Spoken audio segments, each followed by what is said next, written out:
Today, we're going to be talking to you about this amazing movement that's going on in the United States. 10,000 people are becoming baby boomers every day.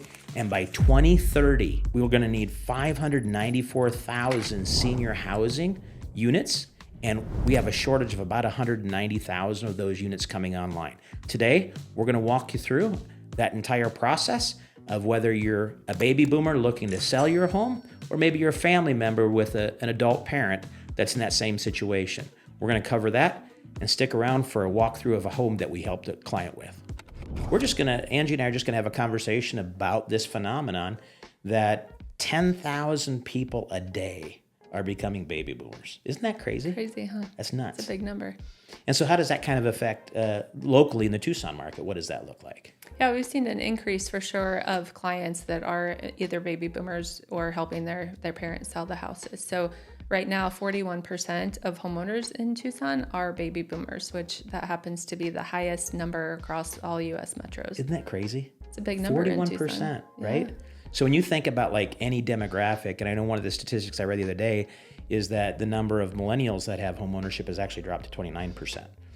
So we're seeing this huge influx of people that are becoming baby boomers. And of course, then you've got the two age groups. You've got the young baby boomers, that 65, to 78. You're not quite there yet. I'm not, but I'm flirting with it. But I shaved off my hair so I don't have to be called part of the silver tsunami. I'm the bald tsunami. But in all seriousness, it's like, both Angie and I are in this place where, our parents are part of this generation, right? And so, we just went through that with our family. My mother lived in Florida, and her husband had passed away a couple of years ago, and didn't have a lot of family support. So she decided to move back to Central Illinois, where we've got a large number of family members around the Springfield area. And we just went through this with her. And I know that's you've had several clients actually just this last week that have closed that have kind of gone from, and they're that little bit older generation where they've gone from selling their home into assisted living. Yeah, 2 of them right now we just closed this week. So they were both selling their home that they lived in. One of them had lived in there. They were original owners, so from 1978. So it's just a different seller and a different set of emotions that comes across with that population. So there's an emotional attachment to that house. And with one of the particular clients, there was even like the wife was struggling with dementia. So it was really like this high, like not only to the emotions of the house, but the emotions that come with the relationship and the memories and everything. And it was kind of selling it was like losing that piece of their marriage identity. In a way. Yeah. I mean, you stop and think about all the birthdays and all the Christmases and all the memories that were made in that home. The little marks of all the kids growing up and the on the door jams. And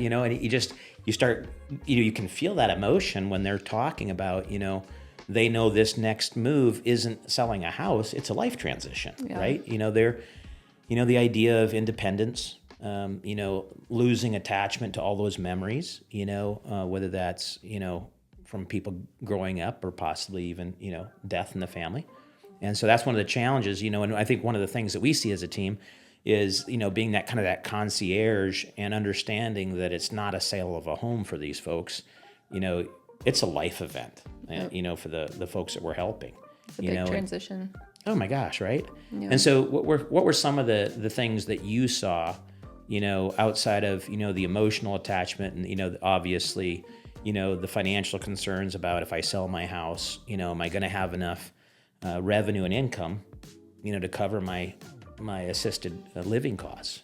Yeah, so for my 2 clients, one of them was moving into assisted living. The monthly cost was going to be $4,500 a month. So for people that are just living on Social Security, that gets really hard. So a lot of the families have to pitch in. One of them was up around $11,000 a month. So just kind of depends, what they're looking for. Nice piece is that they get a lot of their daily stuff covered, so they don't have to cook and clean. Those facilities have somebody that come in once a week. Well, to I think clean. That's part of it, right? Because the national average is $4,500 to $6,000 a month. For that cost of that additional, that care. But they don't have insurance, they don't have taxes, they don't have heating and cooling, the food. So I think part of that when we meet with these clients is sitting down and just giving them a better perspective of maybe what that transition looks like, and then introduction to people in that world, that can help really map out, what what that transition is going to look like financially for them after the sale. Yeah. One of the things too that's interesting is the emotional part of downsizing and getting rid of so many belongings. So they have attics and garages full of stuff and dishes and everything. And I had 2 clients recently, and they both had mentioned that they saved all of these things that were so important to them. So the old dishes that they had gotten from family members, and in their minds, they think that they're going to give it to their kids and they're going to like it. And both of them are like, no, they didn't want it. Well, it's funny because my mother, when we were packing up hers, my other brother went down and was helping her with the pack and those kind of things. And it was crazy because, she's got all this furniture that we got to get to Illinois and take out of her home. And there was these white shelves that were up in the garage. And she wanted to take these white shelves to Illinois. I'm like, Mom, we can go to Lowe's and get you some white shelves in Springfield, Illinois. And she there was just like this thing about these shelves. And my brother calls me and I'm like, can you put them in the trunk of the car, put a little red flag on them, But that's just like part of it. From the family members' perspectives that are helping the parents, do this, let alone if they're out of state. If we've got clients that own a home here and, we service Las Vegas, Phoenix, and Tucson. And, we have a lot more seniors because we're in the Southwest than a lot of other areas do. Yep. Yeah, absolutely. So just all those transitions is a big deal. A lot of them we see they have a lot of antiques and they don't know what they're worth and they don't know how to get rid of them, and they don't have the ability to go do garage sales and all of that. So one of the things that we do is work closely with some of the transition companies. So they'll come in and they'll value their belongings and then do like an auction type sale and give them some of the money for that, which is nice. That helps a lot because it's just an overwhelming process, when they think of finding a place to live, downsizing, dealing with medical issues that they're struggling with, keeping up on all of the appointments, losing the independence and things like that, and getting rid of everything, and cleaning the house and doing any upgrades. It's a lot. It's a big emotional. And it doesn't even bring into, some of the physical challenges of the client, right? At that age, depending whether they're a young boomer or an older boomer, actually the first 80-year-old boomers start this year in 2025. So it'll be the first time we start seeing boomers that are over 80, right?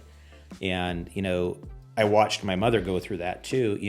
They have their doctor that they've always gone to. They've had their hairdresser they've always gone to. And so depending on what that transition looks like, if they're going into assisted living in the same city, or if they're moving like my mother into a different, just the watching kind of that emotional energy of her trying to figure out, I've always had the same doctor, and there's no other doctor that knows what to do except that one. Yep. Right. Yep. So it's just like walking them through that, so as kids and, extended family or, close family, helping our parents understand what that's going to look like, and helping them navigate just the emotional stuff. I mean, you stop and think about it for younger people, just emotionally, what does it look like? We have to start picking, new schools and, new places to eat and, new neighborhoods and new friends. Well, now take somebody that's been in a home for 30 or 40 years, right? And all that goes away, right? And so it's just understanding how impactful we can be as, a consultant and a concierge around that, and then just slowing down and helping them walk through that. Yeah. One of the clients that we closed recently, they had moved out and it took them a year and a half. That was before I met them. So a year and a half they moved into the assisted living, and then it was a year and a half process of selling stuff and getting stuff out to families and all of that. So I come in and I'm like, please just let me help you. Right. It's a lot. So then we were able to get one of those companies come in, help with that. I took over the repairs, getting things updated and stuff, because it's such a long process. And then during all that time, he's coming over to the house to water the plants and keep the landscaping up. And by the time we got it on the market, he was exhausted. He needed help a lot sooner than he was able to get it. So, well, and I think that's one of the challenges, for both family and the owners, if they're still in the home, is figuring out, is now the right time to sell. Yep. Right. We have this life event going on with a parent, or, you're the client, you're trying to decide whether this is the time to kind of like move forward and do something different and get a little more assistance in your day-to-day life.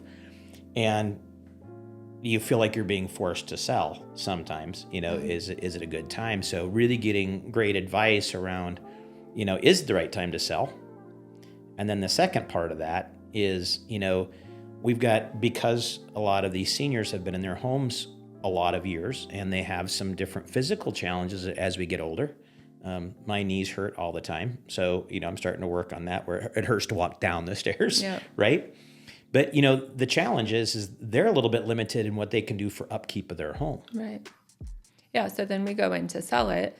And right now, the way the market is, the houses really have to look really good by the time, right when they go on the market. So one of the other issues, in addition to needing some paint and things like that to update the colors, we find a lot of sellers that are like, okay, all my furniture's in here. Let's just use that for staging.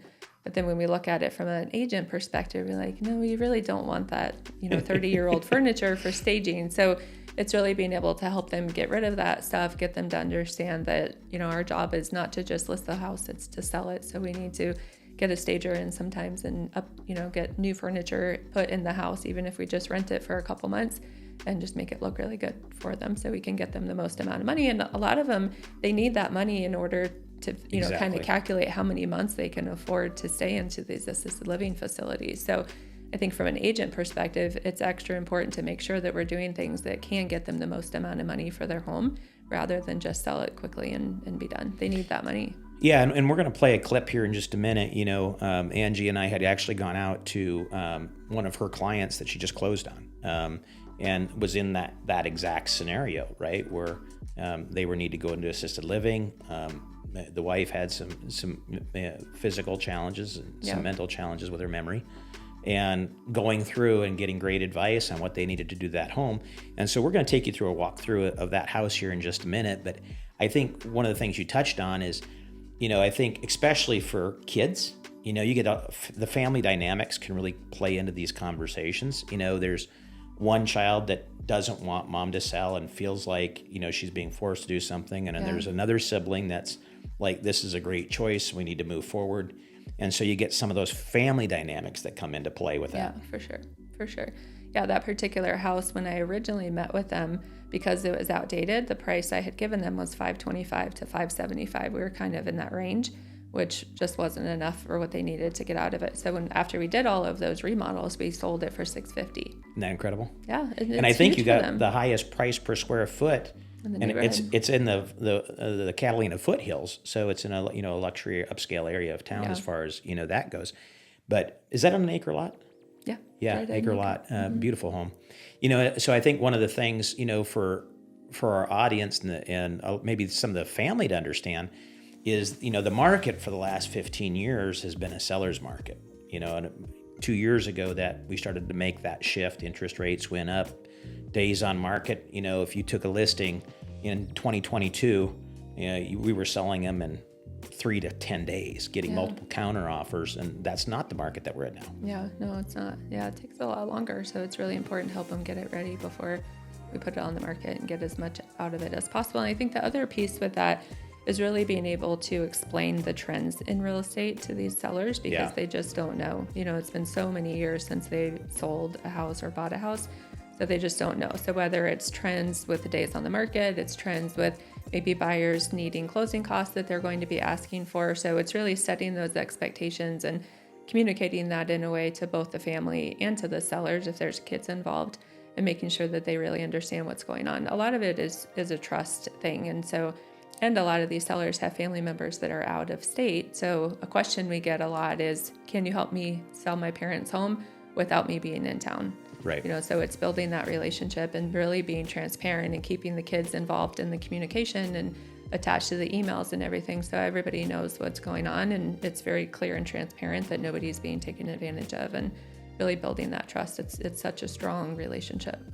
Yeah, and I think as a team, the Stratton Group, I think one of the things that we've focused on, we're a high volume team. We'll do somewhere around 500 sales this year. And I think, having a large list of vendors that specialize in different things that we've used dozens and dozens and dozens of time with other clients. So we've got that reputation, and so if you're that out-of-state family, you don't know who to call for heating and cooling. You don't know who to call for painting or, plaster repair, those kind of things. It's hard. You see a lot of seniors that are really taken advantage of. Right. So whether it's, they needed to replace an HVAC unit. So we'll go into list houses sometimes and they just put on like a $15,000 to $20,000 unit. And I truly feel like a lot of them are just being taken advantage of. Sometimes with solar too, a house that doesn't necessarily, it's not going to get the return out of it. These seniors have just put on like a $40,000 solar system, and so it's really hard to get people on their own that they can really trust. So I think when, they list with somebody that has those relationships, it's extremely important. Yeah.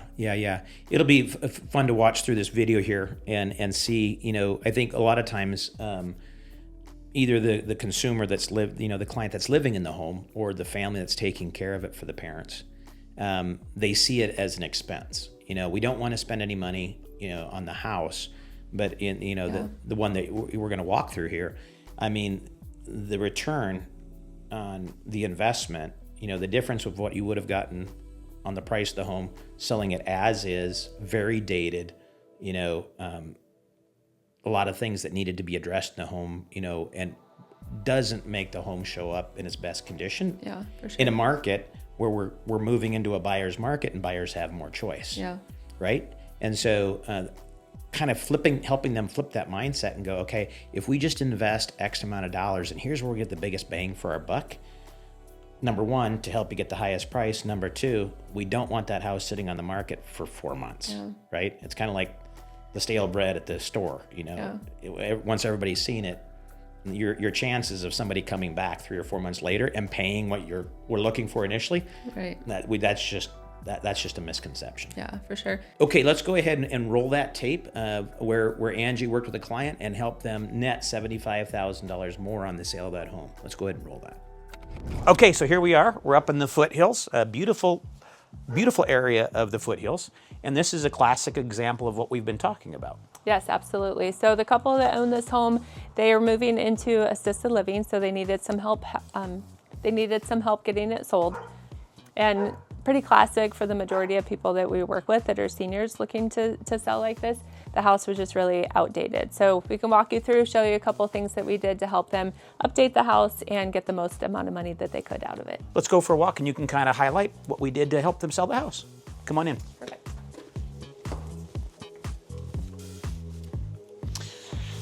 So tell me a little bit about maybe some of the initial challenges. This is real typical of a lot of homes in this area and in Tucson, where they're built in the 60s or the 50s or the early 70s. And there's some characteristics about those homes that make it a little bit of a challenge in today's market to help them get the highest amount of money for their home when they sell it. For sure. So pretty typical. The house was, it was original. These people owned it since it was built in 1978. So things like the doors, it was the basic brown doors that hadn't been painted. So we just painted it because it was an inexpensive way to help them update it. We changed out the hardware. It was gold. So again, just a nice cheap way to get it updated a little bit. Sure. As far as paint goes, it was like a peach pink kind of color. They really liked it a long time ago, but it was definitely ready for a fresh coat. Well, and that's one of the challenges, right? People that have owned a home, they've built a lot of memories here with their kids and their family and friends. And some of that is a little bit dated as far as, the colors and the schemes. Yep. And so it's walking those clients through that it's about prepping the home for a new homeowner. And maybe those things just aren't going to help sell the house and get the most amount of money for it. Yeah, exactly. There's a lot of emotions that are tied into the home. So getting them to agree to selling it was a little bit of a challenge, but we walked them through the importance of keeping everything neutral and appealing to the largest population of buyers possible. Let's go ahead into the kitchen. We'll take a look at some of the things that made this home unique and has a lot of charm and characteristics of the 1970s. So we wanted to highlight the key features. So the wood beam ceilings was obviously a big one. So the fresh coat of paint obviously helped it stay. And we could just really highlight the nice things that we don't want to cover up, such as the character that are in a lot of these foothills homes. One of the things I love about this home is it actually has a blender that's built into the kitchen countertops. So cool. That's so coming back around. But that's some of the charm too, right? Yes, there was actually a built-in can opener. Also, we were able to take that out pretty cheaply and patch the drywall. Taking out the blender would be a little bit harder, so we did leave that in. One of the easy upgrades that we did was just changing out the hardware again on here. It used to be gold, just put black on there to make it nice and neutral, updated a little bit. The rest, they just didn't have a lot of money to put into it. Well, they didn't really have a lot of money that they wanted to invest into it, so we just did things as low cost as possible. Maybe talk about, so was there more done in like the bedrooms and that kind of a thing?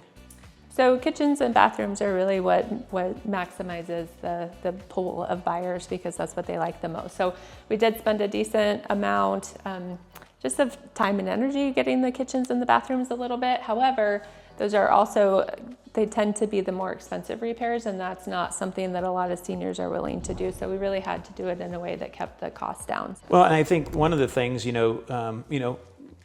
clients that are going through this moment in their life, they're packing up their home and all their belongings and taking them out because they're not coming back to the home, right? Obviously. And so this home would have been a vacant home. Yep. And so one of the things that you had done with staff is come in and actually do some fair amount of staging just to give it some warmth, so that the incoming buyer can picture them or their family and get that idea in their mind better to help drive the price in the days on market. Yeah, for sure. Since we weren't doing like a full kitchen remodel or anything, we really wanted buyers to be able to come in and picture themselves here, see the character, and kind of be able to look past what is actually still outdated. And I think, one of the things kind of watching Angie going through this with these particular clients is, her recommendation on, upgrading the hardware, upgrading the doorware, that kind of a thing. They're focused on going into assisted living, right? And so having our vendors and the people that work with us come in and do that and just kind of draw down that stress. Yep. That, we'll coordinate that, we'll take care of that. And you guys just go ahead and focus on kind of that transition to the next part of your life. And we're going to come in and we'll take care of the stage, and we'll take care of the minor repairs and upgrades. Yeah, that's a really good point, Pete. Just making it really smooth. The sellers didn't have to talk to any of our vendors. We were able to coordinate everything. So we had the painters come in, the people that did the carpet, some patchwork on the stucco that we'll show you outside. That was all taken care of for them, and they didn't have to coordinate anything. And I think a lot of times, people feel like, oh, it's going to be this huge remodel project, tens of thousands of dollars. That's just not the case, because like with this home, there was actually several other homes for sale in this neighborhood. And I know that you actually had a couple of real estate agents reach out and ask you how you were able to get the price for this particular house because it appraised, right? Yep, it did. Yeah. And so I noticed that some of the things that you didn't address with these clients that would have been original, popcorn ceilings, for example. Yeah, so a full remodel just was not realistic with these sellers. So we really just had to choose the things that were the lowest cost. So ideally, yes, popcorn ceilings would be changed out, but for this particular one, we didn't need to do that. We looked at the active competition in the houses that we were competing against, and it wasn't needed. And I noticed one of the things that you did do is recommend that they actually do some lighting. Yeah, so we changed out the lighting in the dining room. Dining room lighting is just popular for people, kind of gives that good cozy vibe. We also changed out the ceiling fan. Both of those obviously are cheap, $200 or so for the dining room light. It was about $125 for the ceiling fan. We left the lighting in the kitchen, again, just because it was kind of complicated and it would have been a higher cost, so they wouldn't have gotten their money out of that. So leaving the original shutters, leaving the popcorn ceilings the way they were, and the original cabinetry. Yeah, even with the shutters, I ideally wanted to paint them, but that made the cost a little bit higher, so we just left them the way that they were, and it worked out great. So let's do this. Why don't you kind of just walk us through the house, the rest of the home, and just kind of point out maybe some of the things you did and some of the things that you left. Okay, let's go.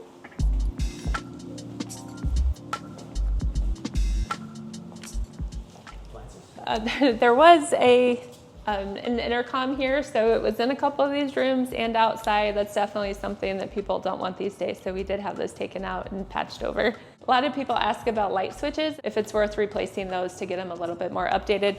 Again, for this particular home, when we looked at the competition, we weren't competing against anything that was fully remodeled, so we were okay leaving those the way that they are. We did paint the doors again on the pantry. We left their little original touches here. They had some key features that these were actually made by the homeowner, so she wanted to keep those in. Again, there's a big emotional attachment. So we left some of their key things here.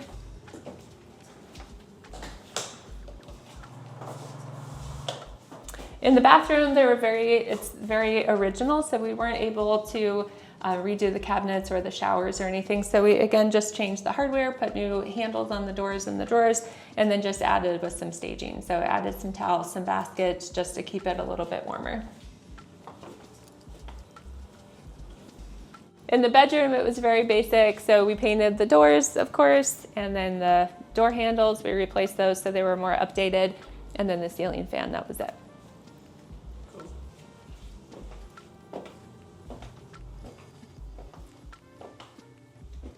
In the master, again, changing out the vanities would have been much more of a cost than the seller was willing to do. And they also did not want to change out the countertops. So we just added some staging, made it warm in here too, some more towels and baskets and candles. And we did change out the hardware on here as well. Oh, and one other thing is we put a new light in there just to kind of modernize it a little bit. We just had to work with what we had. Is that okay? Mm-hmm. In the master bedroom, we just did carpet. It was blue. Well, you did carpet and the infamous cow painting. Yes, there tends to be a cow in pretty much every house that, But in all seriousness, like you didn't even stage in here. You chose not to stage for bedroom furniture and those kind of things. And by changing the carpet and adding a few decor items, it just kind of warms it up. Yeah, we really just warmed it up, changed out the carpet. We did not even put in a ceiling fan in here. There wasn't wiring. So again, that would have been more of a cost than the seller wanted to take on. So we just worked with what we had. Love it. Let's go this way. Okay. There was another intercom here that we took out.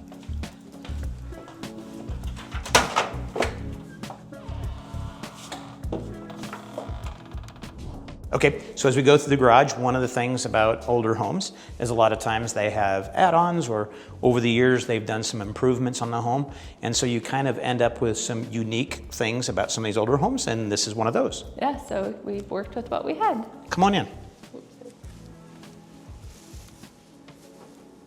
So this room was, again, kind of a peach color with really old carpet that needed to be replaced. So we painted it just nice, fresh white. Again, we left the older light switches and we replaced the carpet, and that was it, other than adding some staging. There wasn't really a flow to what could be done with the house. So we put in the yoga mat so that we could kind of give the vibe that it could be a workout area, put in the futon so it could be a little bit of like a family area or game room type thing. Yep. You want to see something cool? Yes, I do want to see something. You guys got to see this. This is really. These are the unique features in these older houses. This is actually a trap door that leads down into a basement, which there are not very many in Tucson. You guys want to come down to the basement? And these are some of the unique things that we've got to help our sellers solve. Yep. So we just rolled with it. We just left it the way it was, changed out the carpet, and made it fun when people would come to the open houses. Close the door. So maybe one of the trends that we see with some of our senior clients is a lot of time, because of health issues, those kind of things, there's maybe some deferred maintenance or some things that need to be addressed with the home prior to going on the market and listing the home to sell. Yeah, so this house, they had a water leak, so we had to have somebody come in, patch the roof, take care of all the issues there, and then a handyman come in and patch the ceiling. Exactly. Come on in to the big house. And we're actually on the other side of the garage now. And he had, this particular client had actually built a garage for his RV, which is really not uncommon. They like to go RVing. They got to have a place to put it. So here you go. So I don't know that you guys actually did anything in this part of the home. This one we just chose not to paint it because, again, we were keeping the cost down. So we just left it the way it was and just helped him declutter. So out here, there was some deferred maintenance that we had to help the sellers take care of. So the stucco had a lot of old cracks in it just from age and some water damage. So we had somebody come in, patch the stucco and repair the cracks and then put a fresh coat of paint on it. Beautiful. And one of the cool things about some of our senior clients that are selling is the homes are in really well-established neighborhoods. So in the marketing side of it is actually helping them market the mature trees, landscaping, and the amazing views. The other piece of it would be just some landscaping. So they hadn't kept up on the yard, so we had a landscaper come out, just rake up the gravel, trim the trees, take care of a little bit so that it was more appealing to buyers. We want it to look really good in the pictures, of course, and when buyers come to the open houses and to showings. And Angie and her team did a great job getting one of the highest price per square foot in your neighborhood. So that's really the ultimate goal, is to make that process smooth, take off the stress, and then try and get the most amount of money that we can for the home for the sellers. Yep. I actually had a neighbor that asked how we got more money for this house than any of the other houses per square foot that were in the area, like Pete said. So that was a big compliment. One thing too that I've noticed as we list those homes is really having somebody that's willing to go above and beyond and do things like going in and sweeping the house after the open house, or, as the open house is ending, and having somebody to keep up on the landscaping. So, that type of maintenance stuff is really important, again, to help them sell it for the top dollar. And a lot of them just aren't in a place where they can go back and do that. So they're selling a house that's vacant, so they're not there to maintain it. So it really falls, in my opinion, it falls on a real estate agent to help do that. And I know, it's we've talked about this in the past, like the number one complaint of sellers, this is a National Association of Realtors statistic, for sellers is lack of communication by their real estate agent. Yep. And so, what have we put in place, especially when you've got seniors and you've got family involved, and if it's an out of state, where the family is extended out of Arizona, Phoenix, or Las Vegas. I think one of them is really figuring out what their preferred communication style is. So do they want emails? Because a lot of people send emails and they're not email people. Or do they want text messages? And in these days, a lot of communication with agents is just through text messages. And most of them want a personal phone call, so it's setting that expectation at the beginning. How do we communicate with you in the best way for you? And then, maybe sometimes it's sending an email still and keeping the family attached to it, but then it's calling the client themselves and explaining what's in that email. Yeah. And, I think one of the things we've done, we've implemented the weekly marketing updates, so whether that's the kids, so they can see, where the home is being marketed, how many people have seen it, how many showings did we have, what was the feedback from the other agents that went and showed the home, so that we can make adjustments in the marketing to help get the house sold. Yep. You want a funny story? I want a funny story. Tell me. So when I first started in real estate, I had taken a class that was getting a certification to help seniors. The senior real estate specialist is what it was called. Yep. So my first senior, and this was back in the day that I worked with, iPads had just come out and it was like this new thing, you could go and get these signatures. So I go to this little old lady and to get signatures with this iPad. She didn't have any fingerprints. How? As crazy as it sounds, she didn't have any at all. Change, yeah. So there's me trying to be this, new hip agent, and I was like, clearly I need to think about, the best way to help the population and how much you really have to adapt. So she was so frustrated by the end of it. I was like, I'm so sorry. So and I can't get my mom, I send her an email. If there's an attachment to it, we're doing FaceTime. Yeah. Right. So understanding that, a lot of those older boomers, it's getting in a car, it's driving over there, getting out a pen and paper, doing it old school. Yep. They're not going to do DocuSign or envelope mail. So that's just part of it, right? You have to bend to make that work. Yeah. So just this week when we closed on one of the sellers, our title company partner is amazing. So they have little conference rooms that you can reserve. So the escrow officer went over there and she was just super sweet and helped sign them. And, it's not something like getting them to drive over to the title company and find where they're going and all of that. It was a lot. So just having really good partners that are willing to do that. So not only does the agent go and get everything signed in person, but to have those relationships with people like, okay, this is a unique seller, so I need some extra help, and having somebody that's willing to do that. Well, and that's where the vendor partners come into play, right? Yeah. We can ask for a little more because of the volume. Yeah. And it's funny because I think, when you just think about the whole moving process, if we've got a client that's been in their home for 30 or 40 years, they don't understand the sales process. Yeah.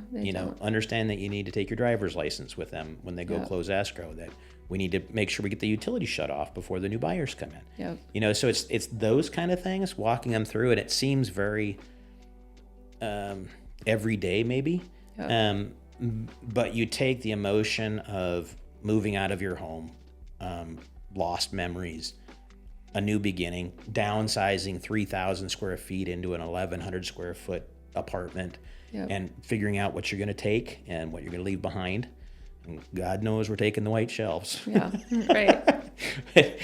So you got to, and then, then it just becomes a lot of small hiccups for them through the process. Well, I didn't know I had to shut off the water. Now I've got an extra water bill, and they're thinking very conservatively about their money and how they're going to make that work. And so there's a lot of other things, reverse mortgages that come into the conversation about whether a reverse mortgage, and not all of our clients are actually going to go into assisted.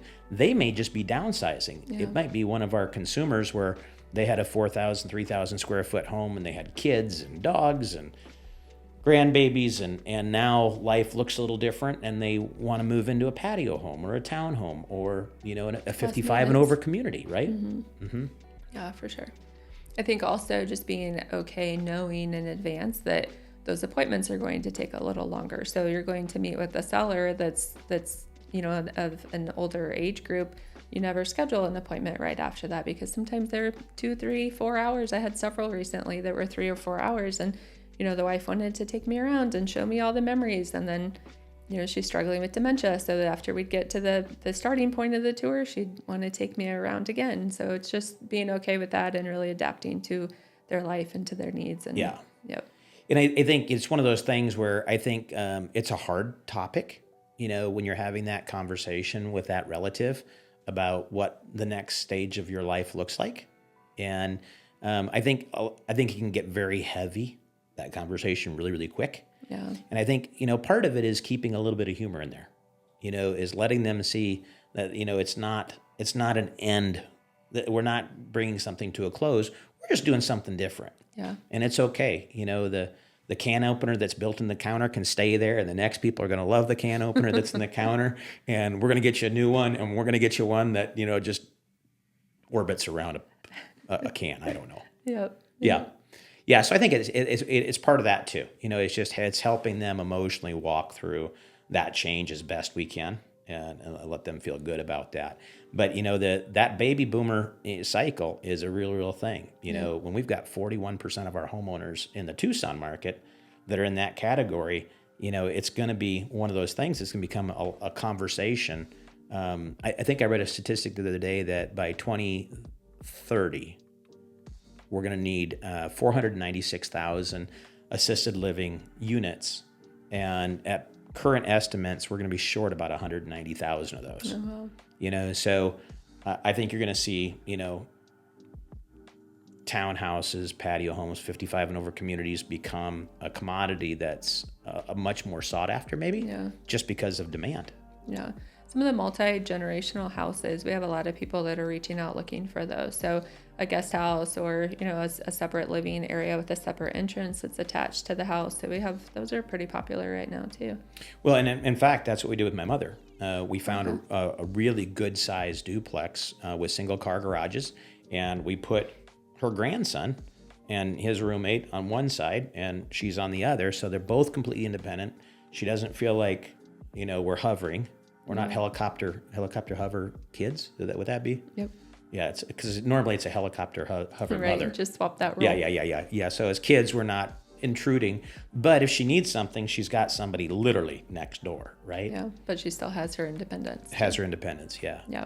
One of the other things I think is really important to remember is when you're meeting with one of those sellers is really to figure out what their goal is. I think a lot of agents go in just thinking that netting the most amount of money is the number one thing for them. And some of them it's speed, or some of it's ease, so really sitting down with them and getting to know their situation and figuring out, how do I help you and how do I make this a win for you? So out of my 2 closings, one really was just getting the most amount of money. So we really had to focus on upgrades.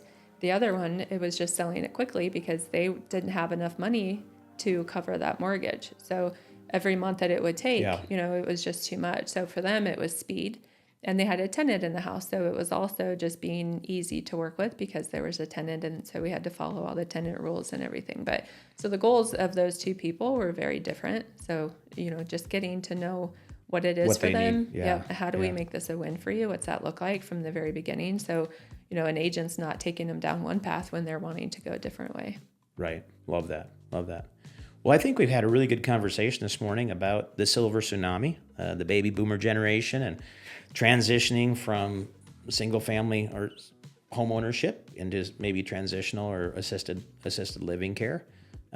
or possibly just downsizing and, you know, wanting to travel and not having the burdens of having a large single family home. And maybe they want to Mexico, living on the beach, you know, the little tiki hut down at the bar, hanging out with your toes in the water. Being able to travel and go spend longer time with siblings or kids and grandkids. daughters. Sure. Sons and daughters and grandkids, and being able to just close up the house and it doesn't have so much maintenance. And, you know, for a seller to have a home with an acre and go leave for a month at a time is really difficult. But if they're in a small townhouse or a condo, they can do that, shut the doors, go stay with the grandkids for a month, come back, and it works out for them. Love it. Yeah. Great conversation. Thanks a ton. So if you're thinking about either buying and moving someplace warm and sunny like Tucson or Phoenix, Las Vegas, like to gamble, Las Vegas is the place. I guess we have casinos here too, though. And or maybe you've got a relative, or you're thinking about selling your home and making a lifestyle transition. We'd love to be a resource to you. Pretty good at what we do, and would love to kind of walk you through that. And keep watching some of our videos, because we're going to start interviewing some of the assisted living facilities and be able to give some of those resources to the Tucson community of just some different options and where they can go. Yep. We'll run this out into a series of resources for people that are kind of going through this in their life. Yep. So hit the subscribe button, follow us along. Right below. Thanks for having a conversation with us.